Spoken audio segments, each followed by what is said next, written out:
La Bible nous parle de deux chemins. Un chemin étroit qui mène à la vie éternelle et un chemin large qui mène à la perdition. Sur quel chemin tu te trouves? Parfois même on peut se trouver sur l'un des chemins et sans s'en apercevoir, finalement changer de chemin et finalement aller vers la mauvaise direction.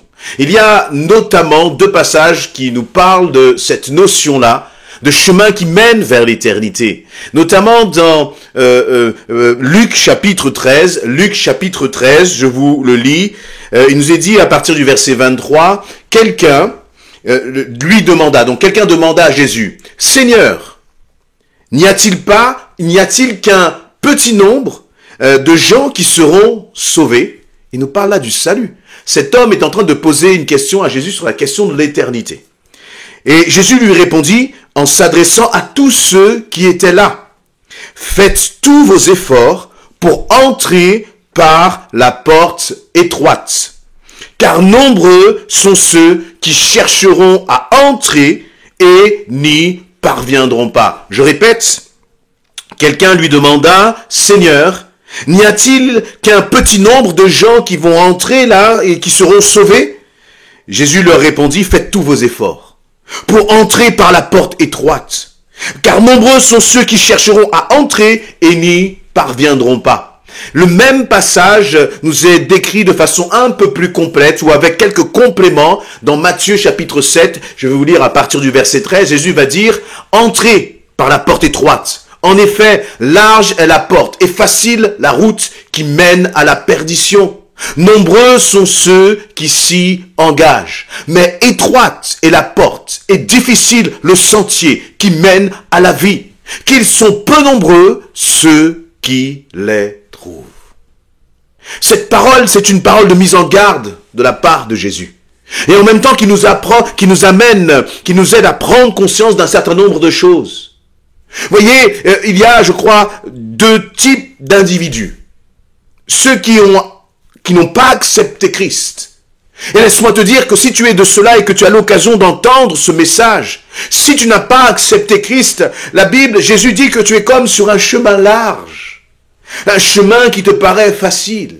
Un chemin où les choses te paraissent assez simples finalement. Un chemin où tu n'as pas à essayer de maîtriser, tu n'as pas à essayer de te maîtriser, tu n'as pas à essayer de te corriger, tu n'as pas à essayer à faire des efforts. Et donc tout te paraît si simple. Et voyez, c'est comme il y a une sorte d'insouciance. Mais cette insouciance, Jésus dit qu'elle te mène en enfer. Elle te mène à la perdition, mon ami. Et donc il faut réagir, il faut se ressaisir. Qu'est-ce que c'est que ce chemin?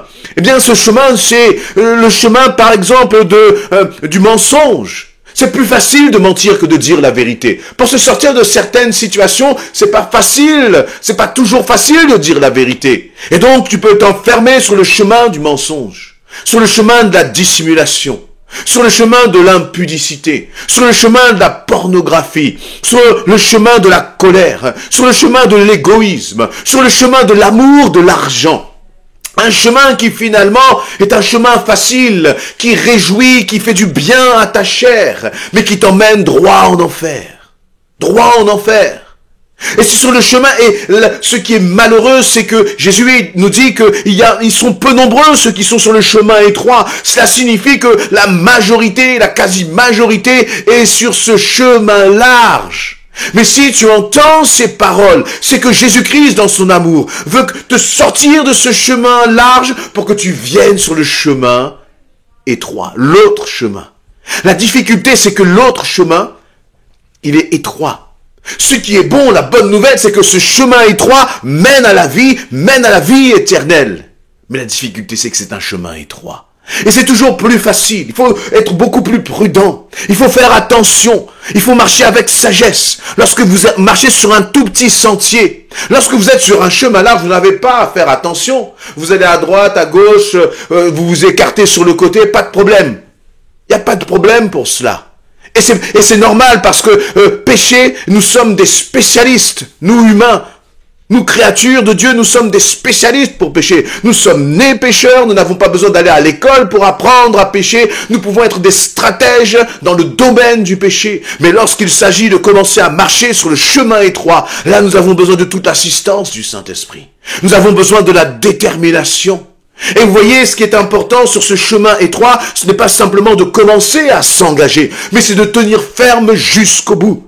Tenir ferme malgré les souffrances, tenir ferme malgré les épreuves, tenir ferme malgré tout ce qui a corrigé, a changé, a transformé en nous, tenir ferme malgré parfois les trahisons, malgré toutes les oppositions que tu peux avoir, malgré toutes les incompréhensions, malgré les maladies, malgré les souffrances.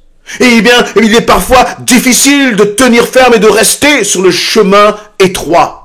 Mais le Seigneur veut t'encourager sur ce chemin. Il veut te dire, ne baisse pas les bras, ne change pas de cap, parce que tu es sur le bon sentier, tu as choisi la bonne direction. Reste sur ce chemin, ne t'en écarte pas. Et voyez, il va dire, et là, eh bien, il y a une dimension d'effort. Si on va dans Luc, verset 24, faites tous vos efforts pour entrer par la porte étroite. Il y a un sentier là. Il y a un sentier qui va mener à cette porte étroite. Fais tous tes efforts. Voyez, et parfois on oublie, peut-être on n'est pas conscient à quel point ces efforts sont nécessaires. À quel point ces efforts peuvent être éprouvants. Mais si tu t'appuies sur le Seigneur, si tu comptes sur le Seigneur, il viendra toujours t'aider, il viendra toujours t'encourager, il viendra même parfois te porter lorsque toi, tu n'en peux plus. Mais c'est une question de détermination.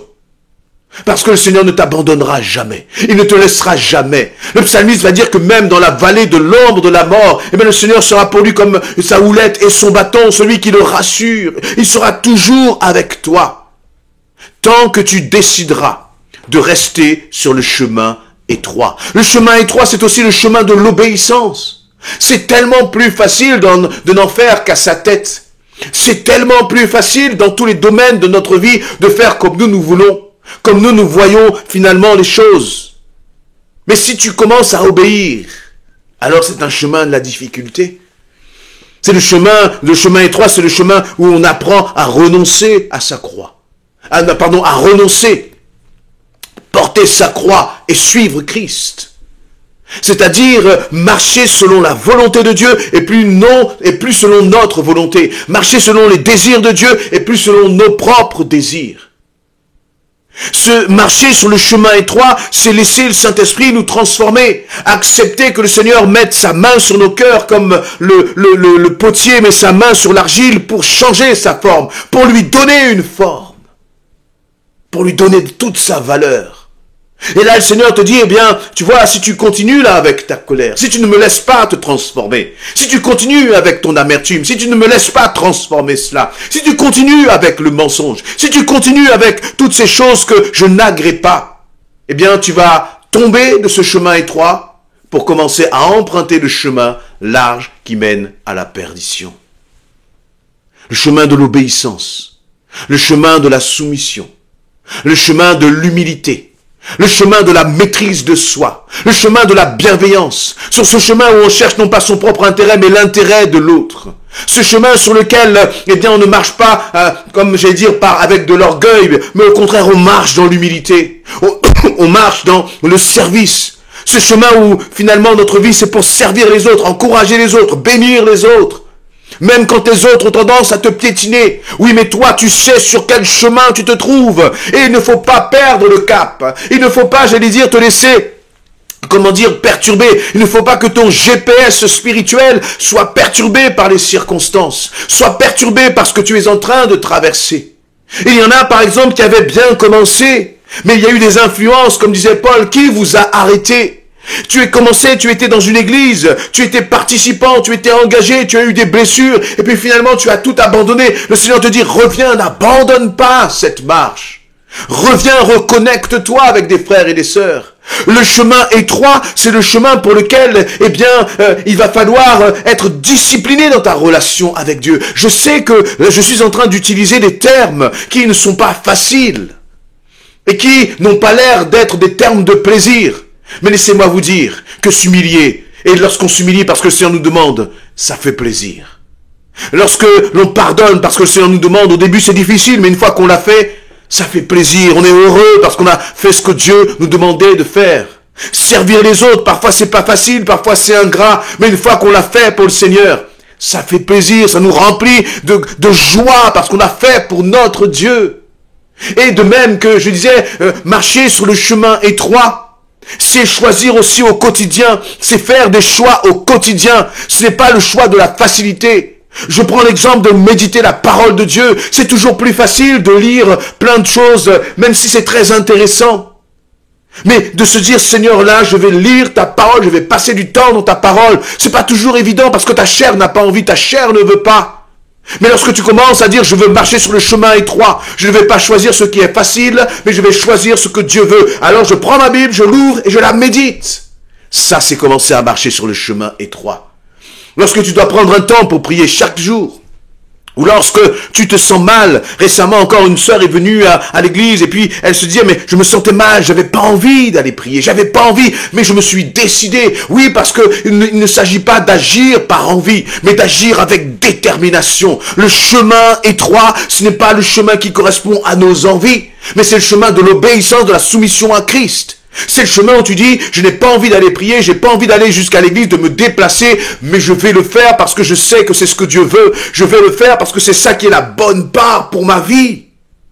Et donc au lieu de rester là, regarder la télé, je me lève et je vais prier. Je veux aller chercher la face de mon Dieu. Que ce soit seul dans le lieu secret ou que ce soit aller à une réunion de prière. Choisis le chemin étroit, celui qui mène à l'éternité.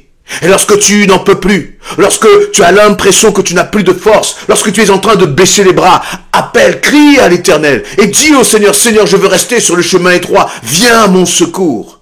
Et le Seigneur va tendre sa main vers toi, il va te relever et il va te faire avancer, comme il l'a fait pour Élie lorsqu'il était dans le désert, totalement désespéré. Le Seigneur a envoyé des corbeaux pour le nourrir.